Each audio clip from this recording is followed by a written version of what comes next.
자, 이제 관광지 개발 대상지 분석에서 경관 분석에 대해서 살펴보도록 하겠습니다. 경관을 사전적인 의미로 보면 산, 들, 강, 바다 이러한 자연이나 지역의 풍경, 경치라고 풀이가 되고 있습니다. 그리고 지형, 토양 따위 자연적 요소에 대해서 인간 활동이 작용해 만들어진 지역의 통일된 특성으로 이것을 또 자연경관과 문화경관으로 나눌 수 있습니다.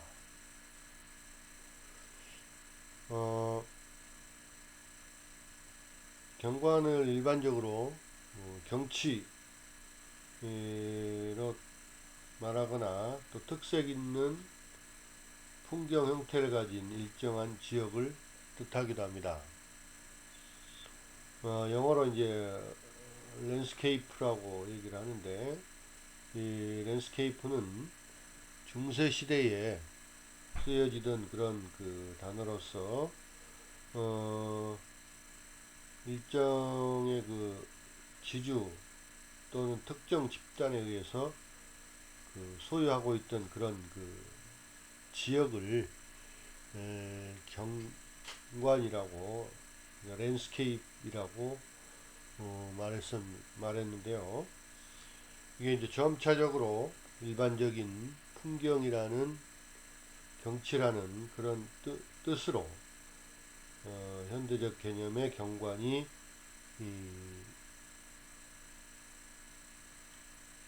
변하게 되어 있습니다.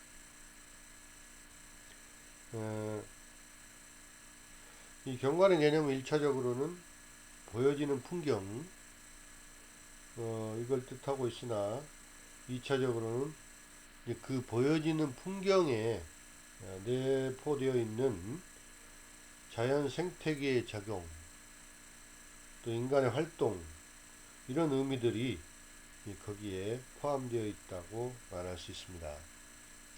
이 아플레톤은 경관을 인간 그 생활 무대에서의 일종의 배경으로 그런 경관을 간주했습니다. 따라서 경관이 인간과 환경 간의 그 교량 역할을 할 수 있다고 보았고, 또 경관을 지리, 토양, 식생 이런 과학적 측면에서 해석하는 그 사람들에게 어떤 의미를 부여하기도 했습니다. 그 다음에 로리는 경관에 대해서 경관을 토지를 인문 지리적 또는 환경적 역사적 영향에 따라 변화되어 온 특성과 관련해서 볼 때의 그 모습을 경관이라고 말했습니다. 경관은 동적, 자연적, 사회적 체제의 반영이라고 그렇게 보았던 것입니다. 이에 따라서 이제 종합적으로 경관을 보면, 경관은 시각적으로 그 확인할 수 있는 지형적 환경, 또 생태적 환경, 그리고 작용, 또 인공 환경, 인간 활동, 그리고 그 자연과 인간의 상호작용을 포함한 동적, 정적 환경으로 감동적 그 질이 포함된 모습이 바로 경관이다, 이렇게 종합적으로 정의할 수가 있겠습니다. 경관을 분류를 해보면, 경관은 그 형식과 또 그 경관의 내용에 따라서 분류할 수가 있습니다. 뭐 바다 경관이다, 호수 경관이다, 산림 경관이다 하는 어떤 물리적 형태 또는 위치를 지칭하는 경우에 경관을 표현하는 것이고, 그 다음에 이제 경관의 아름다움, 경관의 의미, 뭐 이런 것들은 경관이 지니고 있는 그 속성을 말할 때 경관의 내용적 표현이라고 말할 수 있겠습니다. 이 에크보는 경관의 종류를 몇 가지 기준에 의해서 설정을 하고 있는데요. 경관 구성 물질의 성격에 따라서 자연경관, 인공경관으로 나눴습니다. 에크보가 분류한 것입니다. 자연경관은 구성 물질이 주로 자연적인 것이고, 인공경관은 그 구성 물질이 가공적인, 인공적인 것을 말합니다.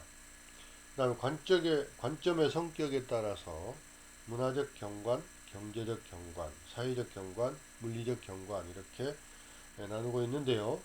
문화적 경관은 문화적 현상에 그 초점을 맞추고 있고, 경제적 경관은 경제적 초점에 현상에 그 초점을 맞추고 있고요. 사회적 경관은 사회적 현상에 초점을 맞추고 있습니다. 그리고 물리적 경관은 물리적 현상에 그 초점을 맞추고 있는 경관의 분류입니다. 그 다음에 지역에 따라서 도시 또는 농촌, 산촌, 어촌, 관광지 뭐 이런 걸로 또 분류하기도 합니다.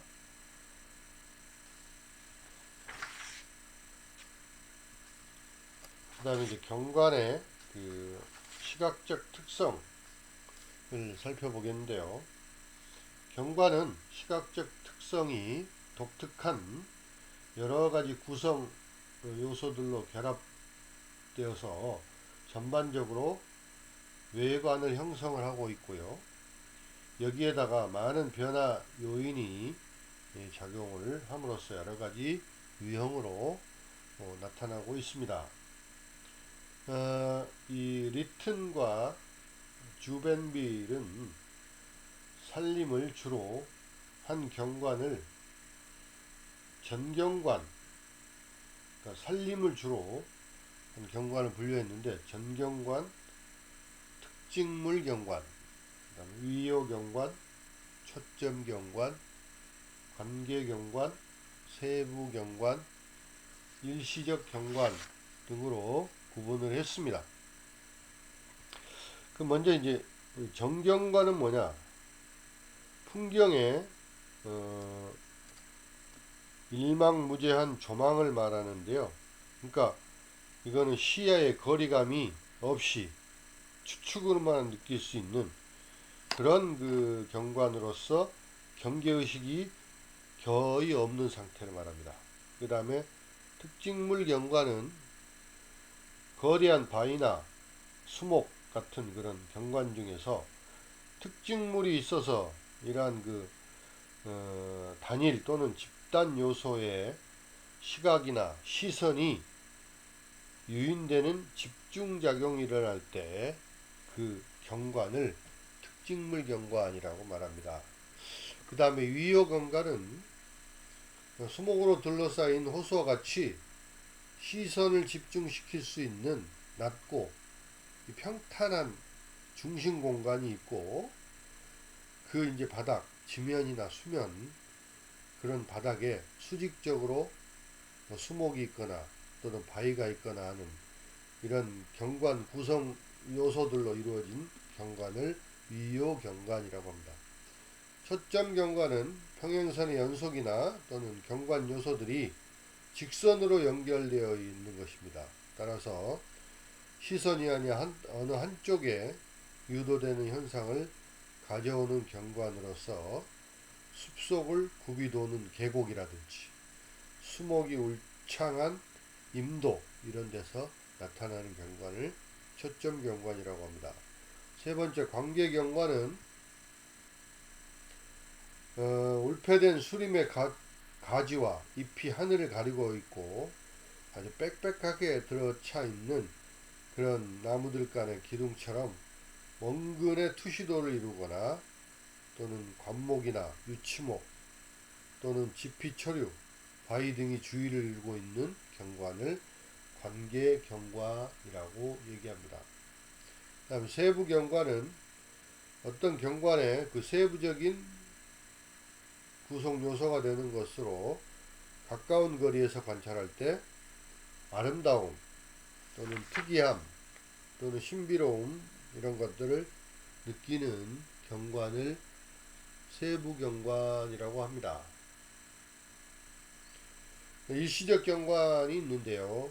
일시적 경관은 몇 초 또는 몇 분 또는 며칠 정도의 아주 짧은 시간 동안 계속되는 경관을 말하는 것으로서 일종의 이제 기후 변화에 기상 변화에 따른 어떤 변화, 또 수면에 또는 투영되거나 반사되는 영상의 변화, 동물의 일시적인 출현 같은 그런 일시적인 경관을 말하는 것입니다.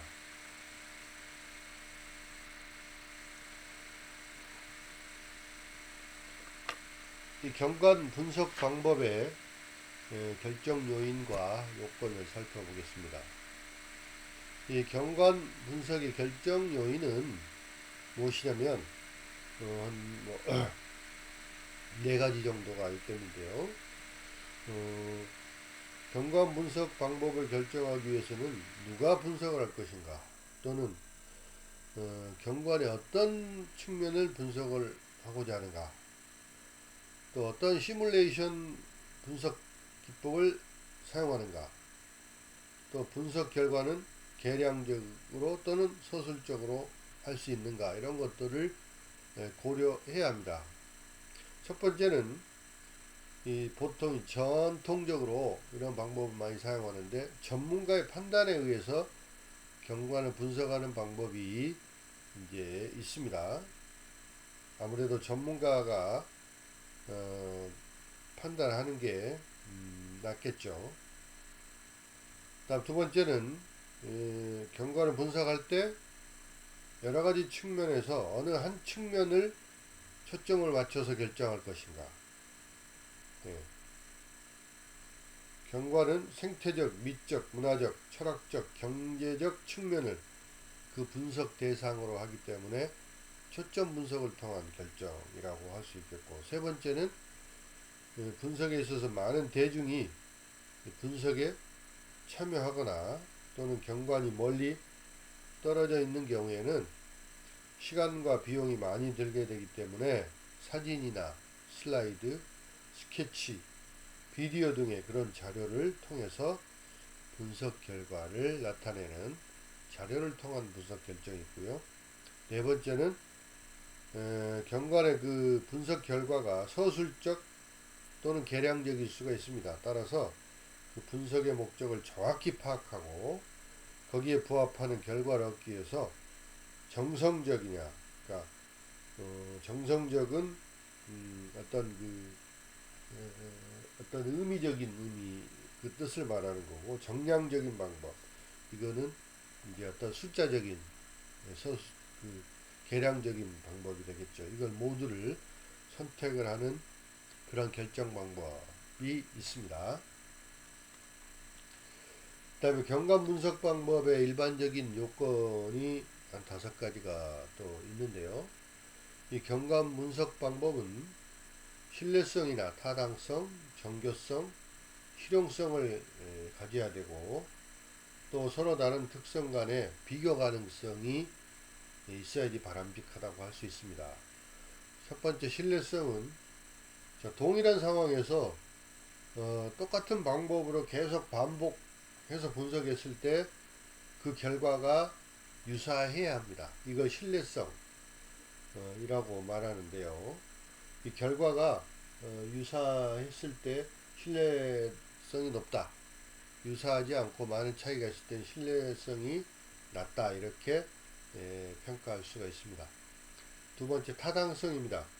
이 타당성은 분석 방법이 제대로 됐느냐, 제대로 분석을 했느냐, 경관의 질이나 아름다움, 선호도를 제대로 분석했는가, 그 제대로 타당하게 분석을 했는가 하는 그런 방법이고요. 세 번째, 정교성은 분석 방법이 대상 경관을 평가하고자 하는 속성 간의 차이를 얼마나 정교하게 구별했느냐 하는 것입니다. 그 다음에 실용성은 효율성과 일반화 가능성 두 가지 측면에서 이 실용성을 생각해 볼 수가 있는데, 효율성이 뭡니까? 효율성은 경제성이라고도 얘기하는데, 적은 시간과 또는 비용을 들여서 굉장히 신뢰성이 높은 결과를 얻어내는 것을 효율성이라고 얘기하고, 일반화 가능성은 어떤 그 분석 방법이 모든 경우에 다 사용이 가능한가, 통하는가, 이게 이제 일반화 가능성이라고 말하는데, 이 두 가지 요소가 다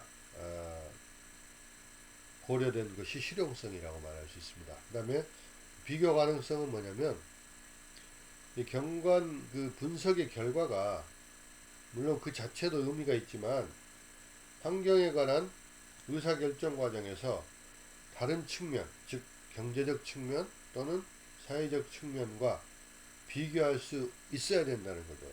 그렇게 되면은 쉽게 우리가 그 결과를 예측하고 반영할 수가 있습니다.